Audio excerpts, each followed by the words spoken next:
8기 여러분 안녕하세요. 저는 4주차 세션 진행을 맡은 머싸 7기 박동은이라고 합니다. 이번 주엔 자바스크립트로 조건문, 반복문, 그리고 배열까지 공부하셨을 텐데 어떠셨나요?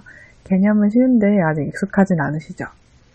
이 세 가지는 프로그래밍을 하는데 아주 필수적인 개념들이기 때문에 많이 익숙해지시는 게 좋을 거예요.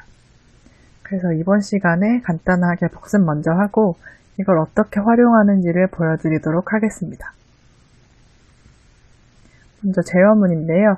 조건문, 반복문이라고 했다가 갑자기 제어문이라고 해서 생소할 수도 있는데 우리가 공부해온 이 조건문과 반복문의 상위 개념이 제어문이라고 할 수 있습니다.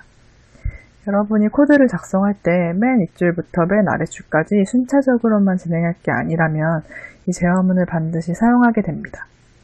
강의에서 들으신 것처럼 각각의 조건에 따라 실행하는 조건문, 또 특정 구간을 반복해서 실행시키는 반복문, 그리고 그 문을 빠져나가거나 계속 진행하거나 실행을 끝내고 되돌아가도록 하는 분기문이 모두 제어문에 포함됩니다. 조건을 적절하게 비교하려면 연산자를 잘 써줘야겠죠. 비교연산자는 관계연산자라고도 하는데 좌항과 우항을 비교해서 그 결과로 불리한 값을 반환합니다. 이렇게 8가지의 비교연산자 다들 알고 계실 텐데요. 주의해야 될 건 크거나 같다, 작거나 같다라고 조건식을 줄 때 등호를 항상 오른쪽에 붙이셔야 돼요. 왼쪽에 오면 화살표 같죠? 이건 화살표 함수를 선호할 때 쓰는 예약어라서 비교연산자로 쓸 수 없어요. 화살표 함수는 자바스크립트의 최신 문법인데 최신이라고 하니까 괜히 더 쓰고 싶지 않으신가요? 안 그래도 나중에 다시 보게 되실 거예요. 일단 지금은 넘어갈게요. 일반적으로 C나 파이썬에서는 등호를 2개 붙여서 좌항과 우항이 같은지를 비교했는데 JS에서는 특이하게 등호를 3개로 썼어요. 이렇게 3개로 쓰는 이유는 타입 변환을 하지 않고 있는 그대로의 자료를 비교하기 위해서인데요.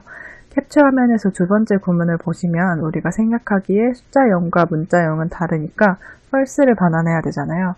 근데 true를 반환했어요. 이게 강제로 타입을 같은 걸로 맞추고 비교했기 때문이거든요. 우변의 문자 0을 숫자 0으로 알아서 바꿔 생각한 거예요. 반면에 같은 피연산자로 비교해봤을 때 오른쪽은 타입에 따라서 결과가 다르게 나온 걸 확인할 수 있어요. 우리는 특별한 경우가 아니라면 타입을 그대로 해서 비교해야 되기 때문에 앞으로도 이렇게 등호를 3개로 쓸 거예요. 같지 않다를 조건식으로 쓸 때도 느낌표 등호로 이렇게 등호를 하나 더 붙여서 써주시면 됩니다. 참고로 등호가 하나일 경우는 변수의 값을 대입하는 대입연산자라고 부릅니다. 먼저 조건문에 대해 복습해 볼까요? 가장 간단한 형태로 조건 하나만 검사하면 된다고 가정해 볼게요. 조건식의 결과가 true면 실행하고 아니면 건너뛰어야겠죠. 순서대로 나타내면 이렇게 됩니다.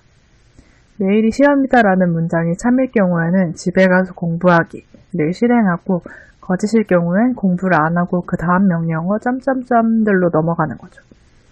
주의할 점은 조건식이 참일 때 실행할 명령문이 딱 한 줄짜리라면 중괄호를 안 써도 되는데 여러 개의 명령문을 실행하게 하려면 중괄호를 꼭 써주셔야 됩니다. if else는 쉬우니까 좀 더 복잡한 조건문으로 넘어가 볼게요. 하나의 조건문 안에서 if문과 else문은 단 한 번씩만 사용할 수 있는데요. else if를 사용하면 조건을 더 다양하게 줄 수 있어요. 내일이 내 시험 날인가? 아니에요. 그럼 친구가 시험 날인가? 맞으면 친구 공부하는데 같이 공부해야죠. 근데 친구도 시험이 아니라면 놀러 가야죠. 그쵸? 기적의 논리긴 하지만 여러분이 충분히 이해해 주실 거라고 믿습니다. 실제로 프로그램을 만들어 보면 생각보다 엄청 다양한 조건을 처리해야 될 경우가 많은데 이때 조건문을 적절하게 사용해야 예외 처리도 잘하고 원하는 대로 실행시킬 수 있겠죠? 그 밖에도 스위치 케이스나 사막연산자 같이 다양한 조건문이 있는데 코딩을 하시다 보면 필요에 의해서 자연스럽게 알게 되실 거예요.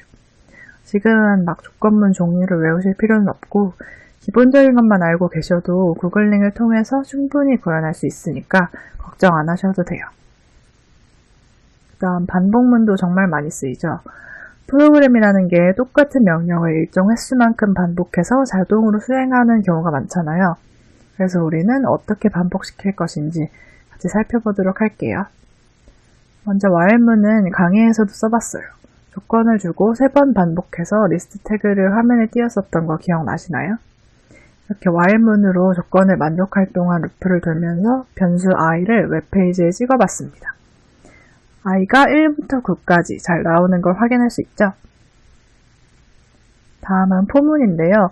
while문과는 다르게 초기식, 조건식, 증강식을 모두 포함합니다. 그래서 중괄호 안에 들어갈 내용이 더 간결해지겠죠? 아까와 똑같은 결과를 표시하는 코드를 이렇게 포문으로도 작성할 수 있어요. 아까 while문은 루프에 진입하기 전에 먼저 조건부터 검사했었는데 do while문은 묻지도 따지지도 않고 한 번은 실행하고 나서 조건을 검사합니다. 화면의 예제처럼 애초에 조건을 만족하지 않는다면 한 번만 명령문이 실행되는 거예요. 다음 배열은 요소와 인덱스로 구성되어 있는데요. 배열에 들어있는 각각의 값을 배열 요소 또는 엘러먼트라고 하고 배열에서의 위치를 가리키는 숫자를 인덱스라고 합니다. JS에서 배열은 요소의 타입이 고정되어 있지 않아서 서로 다른 타입의 자료가 들어갈 수 있어요. 그리고 배열을 선언하는 방법은 이렇게 3가지가 있습니다. 앞으로 배열을 사용할 일이 많으실 텐데 지금 당장 배열의 메소드나 프로퍼티 이런 것들을 몰라도 필요할 때 검색을 통해서 찾으실 수만 있으면 됩니다. 마지막으로 JS 코딩 스타일의 가이드라인 비슷한 걸 저희가 제시해 드리려고 합니다.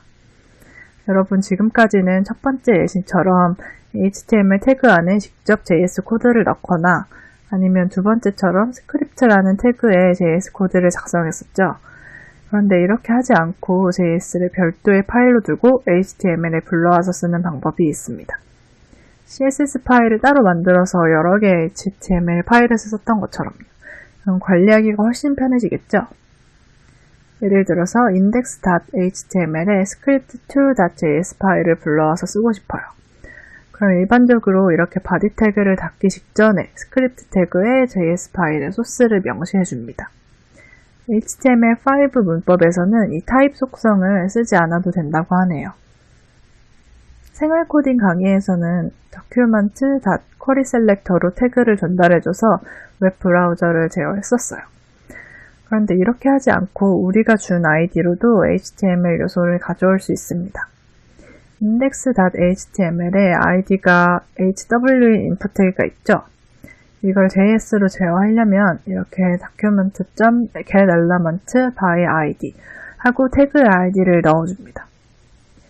예시처럼 변수를 하나 선언해서 저장해 놓고 쓰면 편하겠죠? 이것으로 이번 주 복습 파트를 마칠게요. 다음 강의에서는 오늘 배운 개념들을 활용해서 간단한 게임을 구현해 보겠습니다. 여러분 수고하셨습니다.